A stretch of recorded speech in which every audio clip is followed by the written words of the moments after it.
स्वामी समर्थ हे नुसते स्वामी नव्हते. सर्वसाधारण माणूस स्वामींची तुलना इतर संतांशी, ऋषी मुनी अगर सत्पुरुष म्हणूनच करतो आहे. अर्थात माणसाची बुद्धी ज्या ठिकाणी पोचत नाही, बुद्धीच्या पलीकडे काहीतरी आहे, त्यालाच म्हणतात परमात्मा, परमेश्वर.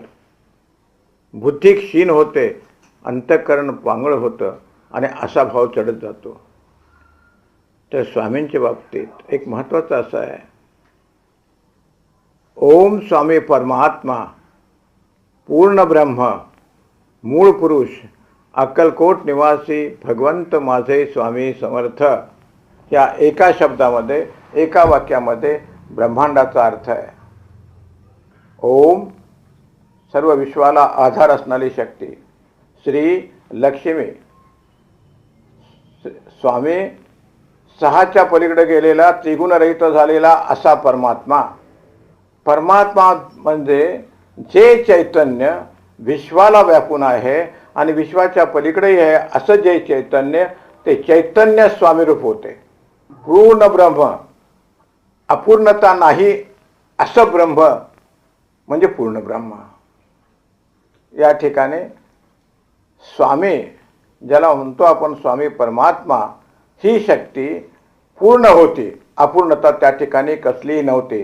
याच्याही पुढे जाऊन स्वामी समर्थ, स्वामी समर्थांच्या मध्ये 1000 सिद्धांची ताकद होती. ते महाशंकर होते.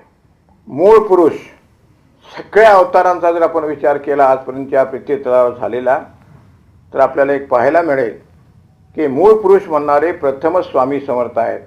The creator of the world, मूळ पुरुष. पुरुष आणि प्रकृती हा सांख्ययोग आहे ज्ञानेश्वरमधला. प्रकृती म्हणजे माया आणि पुरुष म्हणजे परमात्मा. अक्कलकोट निवासी, अक्कल म्हणजे ज्ञान, पण तुमचं आमचं ज्ञान हे मर्यादित आहे. फक्त 9 इंचाच्या पोटा करतात माझ्या ज्ञानाचा, तुमच्या ज्ञानाचा उपयोग होतो. पण जे ज्ञान आत्मज्ञान म्हणतात, आत्मज्ञान म्हणजे स्वतःची ओळख करून घेणे. हू आर यू, ही ओळख करून पूर्ण झाली की मनुष्य साक्षात्कारी होतो, अगर स्वरूपाशी एकरूप होतो. भगवंत माझे, भगवंत ज्याला, कुणाला म्हणाले भगवंत? ज्याला 6 ऐश्वर्य आहेत, कुठलंही ऐश्वर्याची कमतरता नाही, असे स्वामी समर्थ होते. अर्थात माझे स्वामी समर्थ हे केव्हा म्हणणार? ज्यावेळा आम्ही त्यांचे सर्वस्व होऊ, त्यावेळा सर्वस्वानं समर्पित होऊ, त्यावेळा, त्याच वेळा असं म्हणू शकतो की हे माझे स्वामी समर्थ आहेत. म्हणजे स्वामी समर्थांची थोडक्यात व्याख्या झाली. आता स्वामी समर्थांच्या विषयी जर बोलायचं आणखी झालं तर स्वामी हे प्रारब्ध बदलणारी एक कक्षा होती किंवा एक सत्पुरुष होते. सत्पुरुष म्हणण्यापेक्षा परमात्माच होता. माणसाचं प्रारब्ध हे ब्रह्मदेवानं लिहिलं जातं, अगर सत्वीनं लिहिलं जातं, पण त्यात बदल करण्याचा अधिकार फक्त अशा महात्म्यांना असतो की जे महात्मे दुसरे महात्मे बनवू शकतात. कन्याकुमारीपासून ते हिमालयापर्यंत सर्व सत्पुरुषांचा संबंध स्वामीशी आलेला आहे. उदाहरणार्थ कोल्हापुरामध्ये त्यांचे 3 शिष्य झाले. एक ब्रह्मानंद कुमार, ज्यांची समाधी आजही पाहायला मिळते नदीच्या काठी, पंचगंगेच्या नदीच्या काठी. दुसरे गोपालदास महाराज झोपरी, आणि तिसरे ज्याला दुधावरची साय असं स्वामीने म्हटलं ते कृष्ण सरस्वती महाराज. अग्नी हा लाकडात असतो, पण प्रगट झाला की कोळसा होतो. तसं होऊ नये, माणिक नेहमी झाकलेलं असावं. आत्मज्ञान हे बोलण्याची वस्तू नाही. सत्पुरुषाविषयी आम्ही बोलणं म्हणजे आपल्या बुद्धीच्या कक्षेतून आणि तर्काच्या कक्षेतूनच बोलण्यासारखं आहे. आणि आपली बुद्धी तुकडी आहे, आपल्या बुद्धीला हे जाणणार नाही आहे. शब्दातीत असं परब्रह्म सांगायचं म्हणजे फार अवघड आहे. ते आहे असं एवढंच सांगता येईल, पण त्याचा आकार, उकार, मकार, त्याची लांबी रुंदी काही सांगता येणार नाही. असे परमात्मा म्हणजे स्वामी समर्थ होते. की स्वामी नुसते फक्त तयार करत नव्हते, त्यांनी आपणासारखे करती तात्काळ काळविळ तया नाही. दुधापेक्षा दुधाची साय महत्त्वाची असते, तसंच आहे. बायका दुधाच्या साईला खूप जपतात दुधापेक्षा. तशीच गुरु आणि शिष्याची परंपरा असते. गुरु आणि शिष्य यांची ही जी गाठ असते सध्याची, ती एका जन्माची नसते, ती अनेक जन्माची असते. अनेक जन्मापासून गुरु आणि शिष्य यांचे संबंध असतात. पण योग्य काळी योग्य वेळी ते प्रगट होते आणि हे कळी असलेलं फूल उमलतं आणि ते उमलण्याचं काम हे सद्गुरू करत असतात. सद्गुरू हे पृथ्वीपेक्षा मोठे आहेत, आकाशापेक्षा मोठे आहेत, देवादिकांच्यापेक्षा मोठे आहेत. सद्गुरूंच्या शक्तीला तोड नाही. आणि हे भक्ती पूर्ण व्हायची असेल तर गुरुशिवा तोड नाही. आणि गुरुशिवा परमार्थाचं दार कुणालाही उघडता येणार नाही. तो शास्त्री असो, तो पंडित असो, तो महान व्याकरणकार असो, पण सगळी दारं बंद आहेत. वेदसुद्धा मौन धरलं वेदाने सुद्धा. नेती नीती असा वेद म्हणाला. ती सगळी द्वारं खुलं करायचे काम गुरु करायला. ही परंपरा अशी आहे. स्वामीने शंकर महाराजांना मंत्र दिला, मग शंकर महाराजांनी मधुकाकांना दिला आणि मधुकाकानंतर माझ्याकडे आला. की गुरु आणि शिष्य हे तुमच्या मतानं निवडायचे नसतात, ते भगवंताच्या इच्छेनं ठरलेले असतात. आणि हा मंत्र दिल्यानंतर जीवनाचा संपूर्ण माझा कायापालट झाला.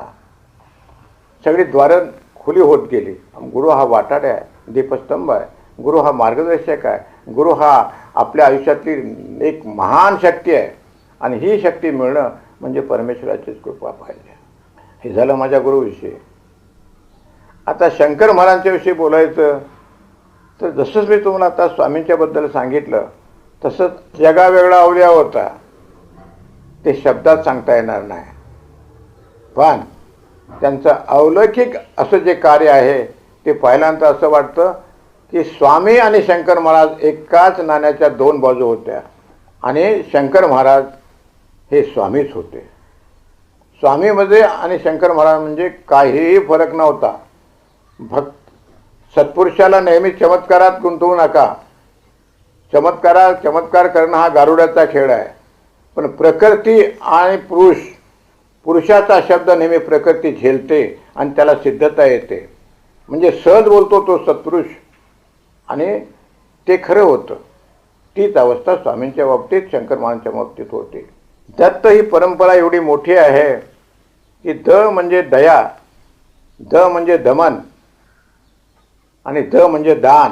ह्या तिन्ही अवस्था त्या सद्गुरूच्या शिष्यामध्ये पाहिजेतच. दान देत राहा आणि इंद्रियाचं दमन करत राहा. इंद्रिय जर तुमच्या ताब्यात कासवाप्रमाणे नसतील आणि जर स्वैराचार करून जर आपण परमार्थ करत असो तर परमार्थ नव्हे. पण शंकर महाराज आणि स्वामी ह्यामधला फरक दाखवायचा म्हटला तर दाखवता येणार नाही. रत्न जेथे तेथे रत्न आहे त्याला तेज आहेच. जेथे सूर्य आहे तेथे प्रकाश आहे. तशी दोघांची अवस्था होती. कालानुसार हे अवतार बदलतात आणि नावं वेगवेगळी धारण करतात. महाराजांनी सुद्धा शिवर शंकर नमामि शंकर हा मंत्र म्हटलेला आहे. तसाच शंकर महाराज म्हणाले की मैं कैलाश के रहने वाला मेरा नाम है शंकर. यावरून एक दिसतं की दोघं एकच होती. कार्याकर्ता अलग झाली, कार्याकर्ता निनिळ्या झाली. सत्पुरुष सगळ्यांचं तत्व एकच असतं, देहानं वेगळे असतात. तीच परंपरा यामध्ये आहे. म्हणून भाव, प्रेम, भक्ती, निष्ठा आणि विश्वास हा भगवंतावर पाहिजेच. नाही हेच भांडवल आहे. भांडवल दुसरं काही नाही. योग याग जर असल्या तर त्याचा काही उपयोग नाही तुम्हाला मला. संसारातल्या माणसाला एक म्हणजे नाम आणि सद्गुरूचं प्रेम. सद्गुरूशिवाय पूर्णता नाही. आणि असे सद्गुरू मिळणं म्हणजे भाग्याचं लक्षण आहे. आता शंकर महाराजांना मग एक गोष्ट शंकर महाराजांची महत्त्वाची मी नेहमीच लक्षात ठेवलेली आहे की महाराज नगरला होते आणि त्यांचे एक शिष्य एकाएकी दिवंगत झाले. ती बातमी त्यांना अंतर्ज्ञानाने कळली. ते दाढी करत होते. मधीच दाढी ठेवली बाजूला पळ सुटले आणि त्या तेरडीवरून बसले. अरे म्हणे जातोस कुठं तू? तुझा परमार्थ पुरा व्हायचा आहे ना. परमार्थ पुरा व्हायचा हे वाक्य महत्त्वाचं आहे. परमार्थ पुरा करायचं काम गुरुदेवाचं आहे. आणि मृत्यूला अडवणारा, मृत्यू थांबवणारा एक अक्कलकोट स्वामी आणि शंकर महाराज. शिले महाराज मला नेहमी म्हणायचे माझ्याकडे काय काम आहे रे. 16 सोमवार आणि 16 शनिवार नेहमी म्हणायचे. बघा गुरु शिष्याचा कसा संबंध असतो. मला कळेना ह्याच्यामध्ये काय. एवढंच बोलायचं जा तू घरी. अशी काही वर्षे गेल्यानंतर योगायोगानं 16 सोमवार म्हणजे शंकर महाराज साक्षात्कारी संत यांची परंपरा मला मिळाली आणि 16 शनिवार म्हणजे माझा कुलस्वामी. मी अजिबात पाहत नव्हतो कुलस्वामीकडे. एक गुरु, एक आसन, एक ध्यान, एक एक म्हणजे एक, दुसरं काही नाही. आणि असं असताना त्या सद्गुरूने माझं एक मोठं काम केलं, म्हणजे मला योग्य दिशा दाखवली. कारण शंकर महाराजांना चेले महाराज थोरला भाऊ समजत असत. कारण शंकर महाराज, चेले महाराज आणि आणि शंकर महाराज कुठले लुगड्याचाळीचे हे तिघही एक होते. तेव्हा 3 संत कोल्हापूरला होते. शंकर गीतेचं वाचन पुष्कळ वेळा केलं, मनन केलं, चिंतन केलं. त्यावेळी एक मोठा प्रश्न उभा राहिला माझ्या मनामध्ये की शंकर महाराजांनी एक प्रश्न विचारला असतो, तुमचं आवडतं ठिकाण कुठलं आहे? मोठं मार्मिक उत्तर दिलं आहे शंकर महाराजांनी. ज्या ठिकाणी समर्थाचं नाव घेतलं जातं त्या ठिकाणी मी आहे. याचाच अर्थ असा आहे की स्वामी समर्थ म्हणजेच मी आणि मी म्हणजे स्वामी समर्थ. कारण काय, दिव्यानं दिवा लावायचा आहे. तुम्ही आणि मी गाडग्यात जगतो आहोत. आपल्याला विशाल व्हायचं आहे. विशाल होणं म्हणजे मनानं मोठं होणं. मनानं मोठं होणं म्हणजे सर्व ठिकाणी भगवंत पाहणं आणि सर्वावर प्रेम करणं. माझं प्रेम मर्यादित आहे. माझं प्रेम लॉकरवर आहे, पैशावर आहे, घरावर आहे, गाडीवर आहे आणि तसंच थोडं बहुत ईश्वरावर आहे.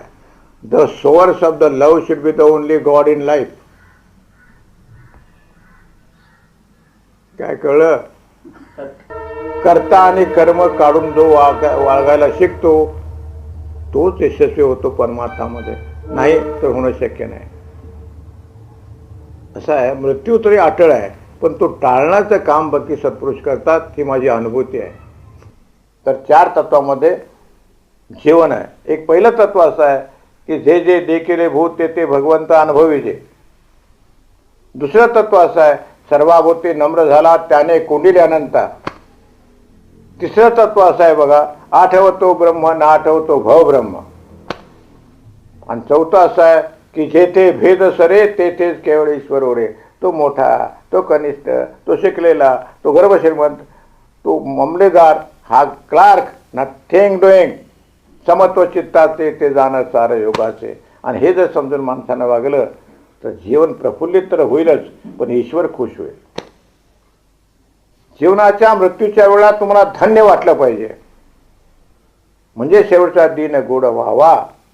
नाही तर जीवनात ज्यावेळा आपला मृत्यूचा काळ येतो त्यावेळा आत्मा उलटा होतो आणि 1000 इंगड्या चावल्याचं दुःख होतं आणि ह्या यातना त्याला सहन होत नाहीत. योगाचा प्राण डोक्यामधून जातो, डोकं फोडावं लागतं. पण आम्ही संसारी माणसाचा प्राण नाकातून, कानातून, कशातून, तोंडातून निघून जातो. त्यावेळा यातना भयंकर होतात.